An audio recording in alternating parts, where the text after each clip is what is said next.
final professions that will go back into action once this pandemic subsides are those that draw the biggest crowds, and those are sports, arts, and culture. Today we are chatting to Timothy Moloi, who is an acclaimed South African entertainer. Timothy grew up in Soweto and then went on to study music at Ohio University, and has since come back and has done some amazing things, including singing at the opening ceremony of the 2010 FIFA World Cup South Africa. So let's just find out how he is feeling about this whole situation that is happening and about being one of the last people to go back into action. So, Tim, I want you to welcome to In Tune Communications. Tim, before we get into the corona and how it's affected you, please just tell us, what are the highlights of your career? What do you regard as the highlights of your career? Oh, there has been so many. I've been so fortunate and blessed. You've mentioned the opening ceremony of the World Cup. I did my album in 2010, which got a couple of nominations for Summers. I did 2 Miss South Africas. I performed at the enthronement of the King of the Bafokeng. I went and performed in LA in 2005 for a charity that Patrick Swayze was a patron of. And obviously it was lovely to meet him then. There has just been so many opportunities. I've had a great career and I'm very, very fortunate. Tim, how has this coronavirus affected your career, if it has, and how are you feeling at the moment? Well, as you can imagine, most of the work that we do involves being in an auditorium of people watching. So, for example, was it 2-3 weeks ago? I was supposed to be at the Acclaim Arts Festival, and I was supposed to be there with Ndlovu Youth Choir, the Soweto String Quartet, Gorlia, and that was postponed. And I was supposed to do classics, which you came and saw last year, I think. Classics concert, it was postponed until next year. So a lot of work has been either postponed or cancelled. But we're in the gig economy. So most people, that's the same situation or circumstances that they find themselves under. Having a manager surely must be quite important at this time. Tell us how important managers are in the career of artists. No, it is very important. The thing is, it's the way we work. You could say I don't have really a manager, but we work together. He supports me in everything that I do in my career. But it's important to have someone to bounce your ideas off of, someone who can sort of keep you sane, give you good sound advice, and just sort of keep you calm and just keep you focused as well. And it's just lovely to just have someone to be there for support and to give you advice and just to be there for you. Being a celebrity, you're also an influencer. How are you keeping your fans up to date with what you're doing, and how are you motivating them in this time of crisis? So I keep my fans informed on social media about what's going on. Obviously, I would tell them what shows I was doing, but what's beautiful as well is that everyone is connected now. So it's actually easier to connect with everyone using social media at the moment.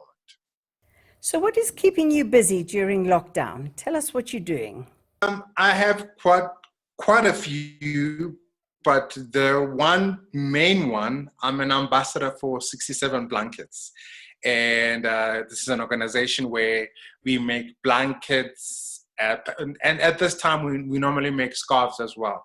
So a hobby like crocheting has come in handy at this time because most of us have got a lot of time. And we're heading towards winter when people are going to be needing blankets and scarves, and I'm so grateful and glad to see that we've been 67 blankets has handed out quite a few blankets to a lot of the people in need. So at this time, I've actually been crocheting a hell of a lot, which is fantastic. I've finished like 2 blankets. I'm onto my 3rd. I'm onto my 3rd scarf.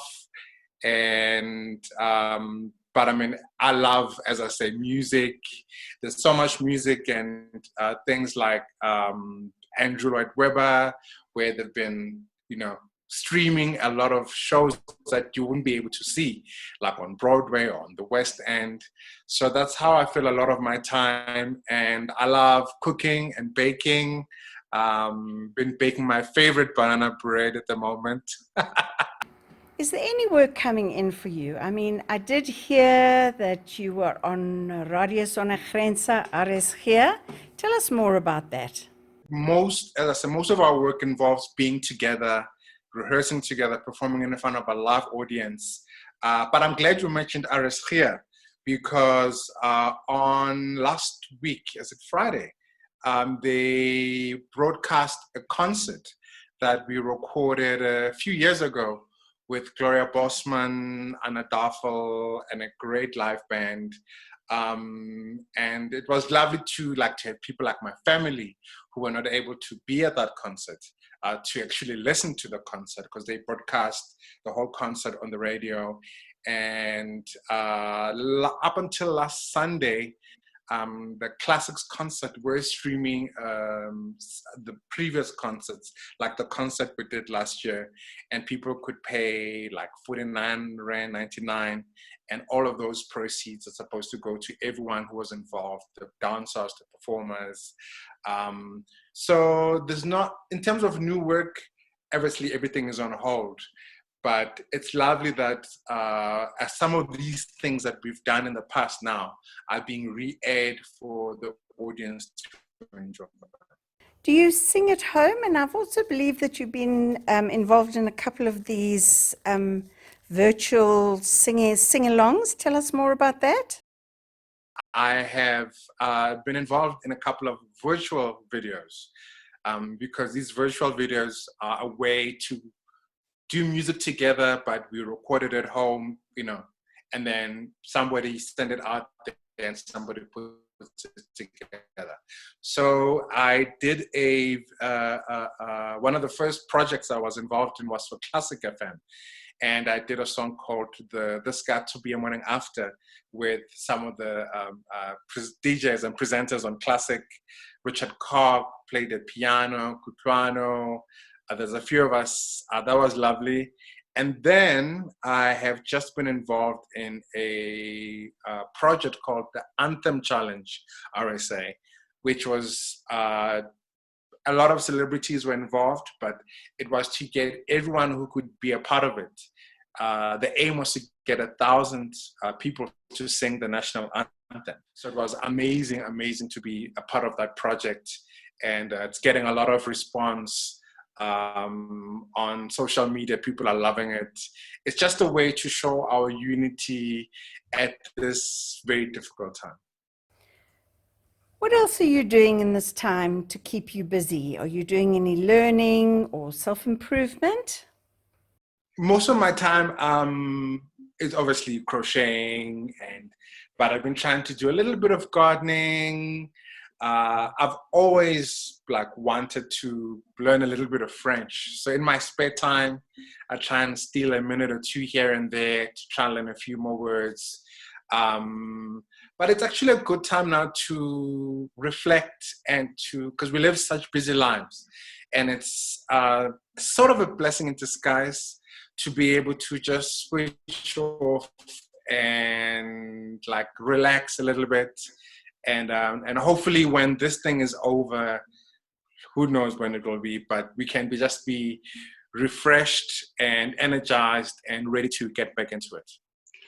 What is the first thing that you want to do when all this is over? The very first thing is I need to go to the gym. As you can imagine, we've not been able to leave our homes, And there are people out there who've been very disciplined and strong-willed. They've been posting their home workout videos, but I just have not been able to get myself there. So the first thing I need to do is to go to the gym. Tim, what is your message to all South Africans out there? The important message I've got at the moment is hang in there. We are all in this together. The whole world is experiencing this problem. So no one should ever think they're alone. I know there are people who live by themselves, but social media and technology is helping keep us all connected, even more connected than actually we were before.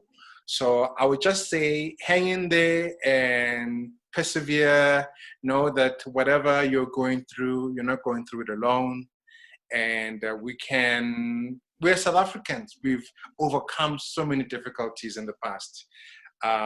We've done better than we even expect to do as a nation. We are so diverse, but we're at the moment, and I hope this is something we can continue. We need to stay united, and we need to be there for each other, be there for our friends, encourage each other, and just help each other see this through to the end. Tim, thanks so much for chatting to Intune. I wish you all the best in the next couple of months, and let's hope that this all comes to an end quite shortly.